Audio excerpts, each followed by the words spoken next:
सकते हैं, उन सभी को कम से कम कर्मचारी का दर्जा मिलना चाहिए। वो जो श्रम करती है उस श्रम का वो श्रम की कीमत मांगती है।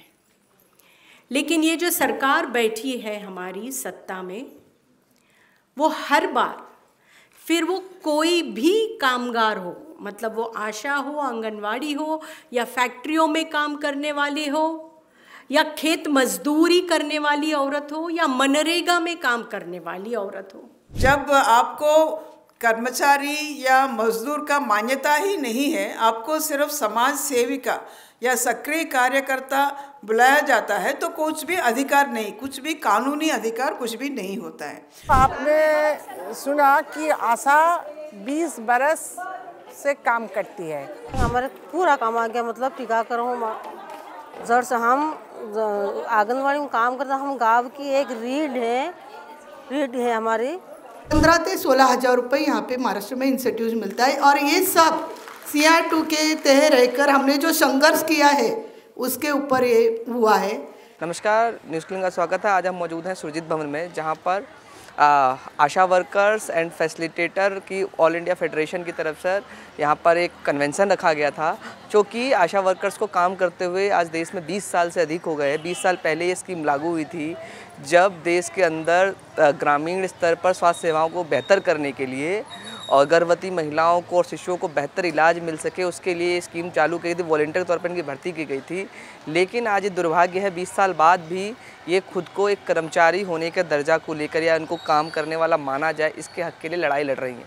आज देश में इनके पास पहले सिर्फ कुछ एक मामूली काम थी जब स्कीम शुरुआत हुई थी, आज इनके पास कई तरह के काम दे दिए गए हैं इनके जिम्मे, जिसमें सर्वे से लेके स्वास्थ्य सेवाएं उपलब्ध कराने तक, गर्भवती महिलाओं की डिलीवरी कराने तक के कई सारे जिम्मे हैं। लेकिन आज भी इनको कई राज्यों में 2000, कहीं 4000 और मैक्सिमम महाराष्ट्र जैसा एक राज्य है जहाँ पर 15000 और केरल दूसरा राज्य जहाँ 12000 या 13000 रुपये तक का मेहनताना या मानदेय दिया जा रहा है। ये जबकि देश भर में खुद को एक मजदूर मानते हुए न्यूनतम वेतन 26,000 की मांग कर रही हैं।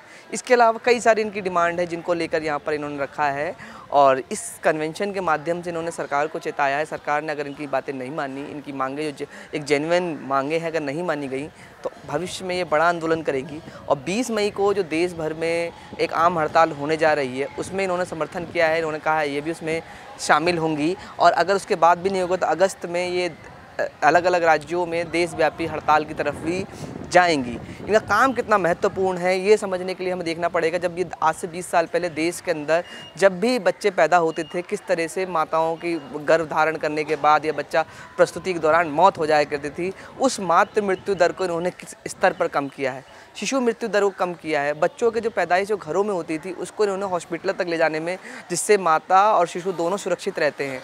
इसी तरह टीबी जैसी जानलेवा बीमारियों के खिलाफ जागरूकता अभियान चलाया और बहुत सारे लोगों की जान बचाई है। जो देश में इतना मूलभूत और ज़रूरी काम कर रहे हैं, उनकी हालात आज क्या है, वो आज अपने लिए खुद को वेतन और मामूली मानदेय बढ़ोतरी की मांग को लेकर यहाँ जुटे हैं। देश में ये चाहते हैं जो इनकी मांगों पर बात हो और सरकार, केंद्र सरकार सिर्फ इनकी तारीफ़ें ना करें और इनको एक कर्मचारी माने और इनको कम से कम न्यूनतम वेतन का दर्जा दिया जाए। इस कन्वेंशन में आए नेताओं से और कर्मचारियों से हमने बातचीत करी। सुनिए वो लोग क्या कहते हैं और भविष्य में आंदोलन वो लोग किस तरीके से आगे चलाएंगे।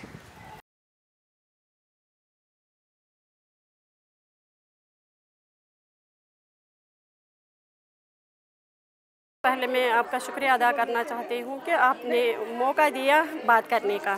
पहले मैं आपका शुक्रगुजार हूँ। तो फिर उसके बाद मैं अगर आशा वर्करों की बात करूँ, खाली मैं कश्मीर की बात करूँ, कश्मीर में कितना जुल्म हो रहा है आशा वर्करों के साथ, कितनी ज़्यादती हो रही है आशा वर्करों के साथ, हम इतना बोल भी नहीं सकते। मैं बस इतना बोल सकती हूँ कि आपके वसादत से ये बात आला हुकाम तक पहुँचाना चाहती हूँ, खासकर मोदी के हुकूमत से बताना चाहती हूँ मैं कि हमारे साथ कितना जुल्म हो रहा है। सिर्फ हमें 2000 मिलता है पर मंथ। आप बताइए हमें 2000 में क्या कौन सा घर चलाते हैं कि हमारे बच्चे सफ़र हो जाते हैं।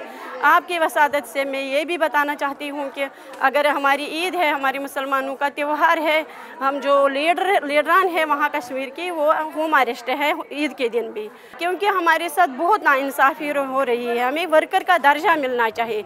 20 साल से हम काम करके आए, हमारे साथ इतना जुल्म हो रहा है। तब से आज तक हमारी जो 2005 में हमारी सिलेक्शन हुई थी, तब से आज तक हमारे साथ इतना जुल्म हो रहा है। 2000 से हमारा घर उजड़ रहा है, हमारे बच्चे पढ़ नहीं सकते। जो ऑनलाइन काम है, ऑफलाइन काम है, सभी काम आशाओं को करना पड़ता है। रिक्वेस्ट करते हैं कि हमें मिनिमम वेज के दायरे में लाया जाए और हेल्थ वर्कर का दर्जा दिया जाए। अगर ऑनलाइन काम है, हम मना नहीं करते, जितने भी आशा वर्कर्स है कश्मीर में मना नहीं करते काम करने से, मगर हमें ट्रेनिंग कोर्स मिलना चाहिए और मोबाइल मिलना चाहिए और रिचार्ज भी मिलना चाहिए। 200 मिलते हैं पर मंथ, हमें 500 मिलना चाहिए रिचार्ज। और क्या बताऊँ मैं, जो ईद है, ईद पे नज़रअंदाज किया जो लीडरान है वो होम अरेस्ट, सभी लीडरान है होम अरेस्ट थे। क्यों? इसीलिए कि ये हमारी जो आवाज़ है आगे नहीं बढ़ा सकते हैं या प्रोटेस्ट नहीं कर सकते हैं। हम किसी के खिलाफ नहीं हैं, हम किसी के खिलाफ नहीं हैं, हम पत्थरबाज लोग नहीं हैं, पर हम जो हमारे साथ नाइंसाफ़ी हो रही है यही बात हम आगे पहुंचाते हैं। ये बेहद चिंताजनक बात है। स्वास्थ्य जो है सबका बुनियादी अधिकार है और ये सरकार की जिम्मेदारी है कि वो सबको बेहतर स्वास्थ्य सुविधाएं प्रदान करे, परंतु सरकार जो है अपना इससे पीछा छुड़वाना चाहती है। हम सरकार से मांग करते हैं कि एनएचएम को स्थायी करे और स्वास्थ्य के बजट में जो है वो बढ़ोतरी करे, उसको कम से कम जीडीपी का 6% जो है उसमें खर्च करे। पूंजीपतियों पर छोटा सा टैक्स लगाना है सरकार को। अगर सरकार पूंजीपतियों पे छोटा सा टैक्स लगा करके पूरे देश की जनता को बेहतर स्वास्थ्य सुविधाएं दे सकती है तो सरकार को ये कर देना चाहिए। सरकार जो है जनता की बनाई हुई है। अगर सरकार पूंजीपतियों के हक में फैसले करेगी और जनता के हक में फैसले नहीं करेगी तो ये जनता आने वाले समय में उनको बदल देगी और हम जनता को जो स्वास्थ्य विभाग में सरकार कर रही है वो हम जनता तक लेकर के जाएंगे। मैं सरकार से अपील करती हूँ कि हमारी मांगों पर और जनता की ज़रूरतों पर ध्यान दिया जाए। आपने सुना कि आशा 20 बरस से काम करती है। ये प्रोजेक्ट को आज 20 बरस पूरा हो गया। तो आशा लोग काम करती है, लेकिन आशा को कोई डिग्निटी नहीं दिया है, उसको कर्मी का मर्यादा नहीं है, उसका मिनिमम वेज नहीं है, उसका सामाजिक जो सुरक्षा है नहीं है, पेंशन नहीं है। इवन उन्होंने वो डिलीवरी का काम करता है, लेकिन उसको जब खुद डिलीवरी का टाइम आती है उसको मैटरनिटी लीव नहीं है। इसीलिए ये आशा चाहते हैं सारा देश भर सब मजदूर के साथ, सभी किसान के साथ हमारा खिलाफ में ये देश में जो सरकार जन विरोधी काम करते हैं उसके खिलाफ आगामी जो 20 मई हम लोग सारा देश में हड़ताल के हम लोग कल किया, वो हड़ताल में हम लोग जाएंगे। काम हम ये काम करते हैं, हमारे पूरा काम आ गया, मतलब टीकाकरण जड़ से हम आंगनवाड़ी में काम करते हैं। हम गांव की एक रीड है हमारी, और रीड के हिसाब से हम पूरा काम आ गया। मतलब एनम जो काम करे इतना पूरा काम हम करें, हम खाली हम एक इंजेक्शन एक नहीं लगा सकते, बाकी पूरा काम करते हैं। क्या तकलीफ का सामना करना पड़ा? हमारी तकलीफ तो ये है कि हमारे बिल्कुल मानदेय कम मिल रहा है। हमारे 4,500 रुपये मानदेय मिल रहा है। इसके अलावा जो टीकाकरण का जो पैसा है वो भी किसी के तो 1500, किसी के 2000, ऐसा कुछ पैसा मिलता है, ज़्यादा पैसा हमको नहीं मिलता है। आप क्या मांग करते हैं सरकार से? सरकार से हम ये मांग करते हैं कि हमको यहाँ तो अस्थायी करो, नियमित करो, या 26,000 रुपये हमें मानदेय दो। 15 से 16,000 रुपये यहाँ पे महाराष्ट्र में इंसेंटिव मिलता है। और ये सब CR2 के तहत रहकर हमने जो संघर्ष किया है उसके ऊपर ये हुआ है। लेकिन इसका एक नतीजा ये भी हुआ कि जब हमने हमारे यहाँ भी अभी अपने कॉमरेड ने बताया कि अभी अपने जो सेंट्रल के जो हेल्थ मिनिस्टर है इन्होंने जो बात रखी थी कि आशाओं को 21,000 रुपये की बढ़ोतरी देंगे, लेकिन ये बात ही रह गई। सेम ये सिचुएशन महाराष्ट्र में भी आई थी। महाराष्ट्र में जो पिछले साल हमने आंदोलन किया था कि हमें ऑनलाइन काम नहीं करना है, तो ऑनलाइन काम पर हमारा स्ट्राइक चल रहा था, लेकिन हमारे मिनिस्टर ने भी ऐसे ही घोषणा कर दी कि आशाओं को 10,000 रुपये बढ़ोतरी देंगे और ब्लॉक फैसिलिटेटर को 6,000 की बढ़ोतरी देंगे। हमारी मांग थी ऑनलाइन काम नहीं करना, लेकिन हमारे मिनिस्टर ने भी क्या किया, ऐसे ही घोषणा कर दिया है कि हमने इतना रुपये आपको बढ़ा के देना है। लेकिन हमने भी क्या किया कि उन्होंने ऐसे ही घोषणा कर दी थी, लेकिन जब तक वो पैसा हमारे उसका जियो निकले तक हमने भी बहुत जोरों का आंदोलन किया। 22 दिन का वो हमारे बम्बई में आज़ाद मैदान था, वो आज़ाद मैदान में खाली एक ही दिन वहाँ पे रुकने की इजाज़त है, वहाँ पे रात में नहीं रह सकते, ऐसा कानून भी बनाया गया है। लेकिन 22 दिन तक वहाँ पे रुक के, पूरे 15 दिन वहाँ पे रात में भी हमने रुक के वहाँ पे प्रेशर डाल के वहाँ का कानून भी बदला दिया और एक बहुत अच्छी तरह का आंदोलन महाराष्ट्र में प्रदर्शन किया। हमारा देश का सबसे जो ऊंचा स्तर का इंडियन लेबर कॉन्फ्रेंस है, जहां सरकार का अलग अलग विभाग का प्रतिनिधि बैठते हैं, ट्रेड यूनियन का रिप्रेजेंटेटिव्स बैठते हैं and also the government's representatives.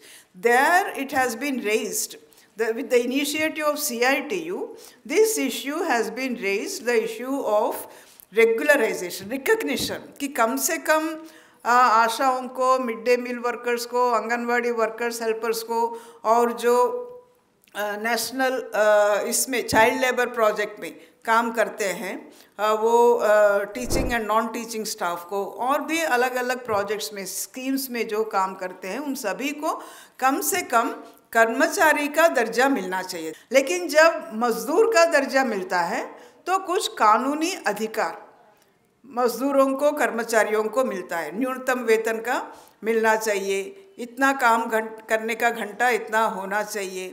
जो जब ये महंगाई बढ़ता है तब महंगाई भत्ता मिलना चाहिए। रिटायरमेंट फलाना इतना साल के बाद रिटायरमेंट होना चाहिए। जब रिटायरमेंट हुआ तो कुछ सामाजिक सुरक्षा सुविधा मिलना चाहिए, पेंशन, ग्रेचुइटी, प्रोविडेंट फंड, स्वास्थ्य का सुविधा, all this things. So some rights because of the struggles of the working class since even starting before independence, वो जो संघर्ष मजदूर वर्ग ने किया है उसका इसमें मतलब as a result of that, उसका नतीजे में मजदूरों को अगर मजदूर का दर्जा मिलेगा तो उनका कुछ सुविधा, कुछ फायदा ये भी मिलेगा, कुछ अधिकार भी मिलेगा।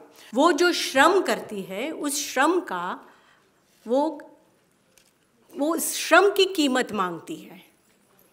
लेकिन ये जो सरकार बैठी है हमारी सत्ता में, वो हर बार फिर वो कोई भी कामगार हो, मतलब वो आशा हो, आंगनवाड़ी हो, या फैक्ट्रियों में काम करने वाली हो, या खेत मजदूरी करने वाली औरत हो, या मनरेगा में काम करने वाली औरत हो, हर जगह पर आप देखिए मेहनत करने वाले लोगों के श्रम की चोरी करने का काम ये सरकार हमेशा करती है।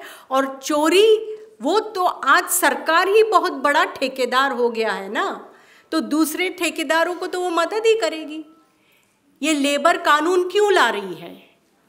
ये लेबर कानून क्यों आया है?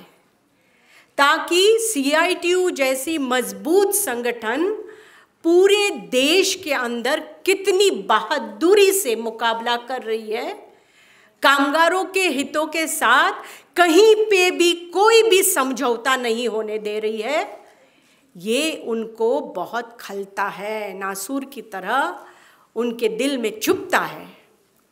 इसलिए यूनियन न हो, कामगारों के अधिकारों के बारे में कोई बात न करे, चुप रहे, ये हमारी आवाज़ दबाने की कोशिश कर रही है।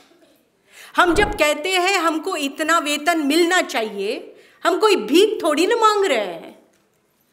आप ये पूरा जो स्वास्थ्य की पूरी जो यंत्रणा चल रही है देश के अंदर, आशा वर्कर पीछे हट जाए तो 2 मिनट में डगमगा कर नीचे गिर जाएगी।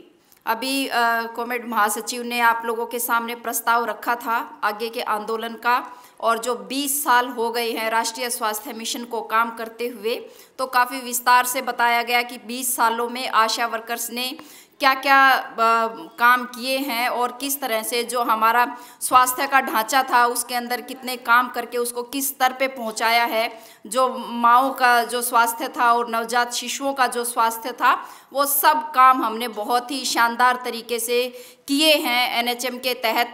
लेकिन उसके बदले में जो इन 20 सालों के अंदर वर्कर को जो वापस मिलना चाहिए था, ना हमारी आशा वर्कर्स को पूरे देश के अंदर ना वो मान सम्मान मिला है और ना ही हमें मजदूर का दर्जा मिला है, ना ही हमें न्यूनतम वेतन मिला है।